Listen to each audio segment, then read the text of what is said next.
Toute l'actualité des régions d'outre-mer et des ultramarins de l'Hexagone sur outremernews.fr.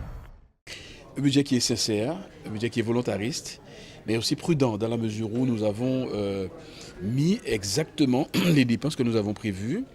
C'est vrai qu'il y a pas mal de projets pour lesquels les différentes institutions telles que le département, la région, l'État nous ont accordé leur accord, enfin nous ont accordé le principe de nous accompagner financièrement. Mais derrière, nous devons pouvoir transmettre les demandes de dossiers de financement. Et donc, évidemment, durant l'année, nous aurons sûrement d'autres recettes sur ces différents projets et vraisemblablement qui permettront encore d'abonder nos recettes et évidemment de diminuer encore notre déficit. Donc, oui, nous sommes dans la démarche toujours de réduire ce déficit, bien évidemment, mais surtout de répondre à l'urgence. Parce qu'on a fait le choix et on exprime cette volonté politique de mener des actions publiques pour répondre notamment à l'environnement, c'est-à-dire les routes, à l'éducation.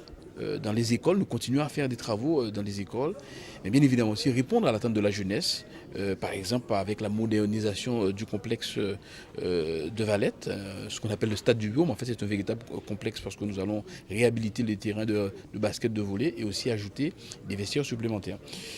Voilà, donc nous ne restons pas les bras croisés, nonobstant le fait que nous avons ce déficit important antérieur en investissement, mais néanmoins nous investissons.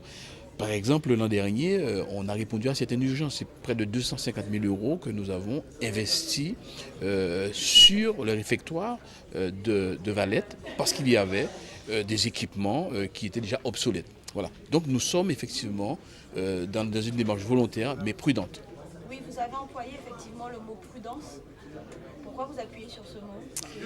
Mais parce que tout simplement, si aujourd'hui nous avons ce déficit important en matière d'investissement, j'estime qu'il n'y a pas eu assez de prudence. Il y a eu effectivement des dettes qui ont été contractées, mais le plus souvent, qui étaient destinées normalement à l'investissement, mais c'était surtout pour pouvoir éponger des dépenses de fonctionnement. Et donc par conséquent, nous estimons qu'aujourd'hui, vous avez deux leviers pour pouvoir favoriser le développement d'une municipalité. C'est la fiscalité, on nous l'a imposé effectivement l'an dernier avec la Chambre régionale des comptes, mais c'est aussi l'emprunt.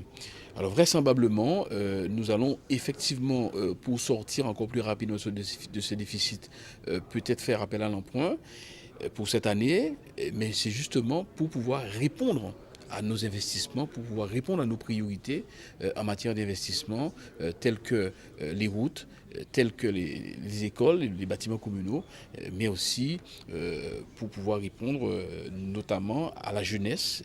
Nous avons le projet d'aménagement aussi de Sully-Barny, le gymnase Sully-Barny à Douville, et donc ça nous manifestons effectivement cette volonté-là, mais c'est dès lors que nous aurons la notification de ces subventions que nous devons recevoir et bien évidemment nous pourrons effectivement voir concernant l'emprunt car nous avons quand même une petite capacité d'emprunt que nous devons utiliser au mieux pour répondre effectivement aux besoins urgents, aux besoins quotidiens de nos compatriotes.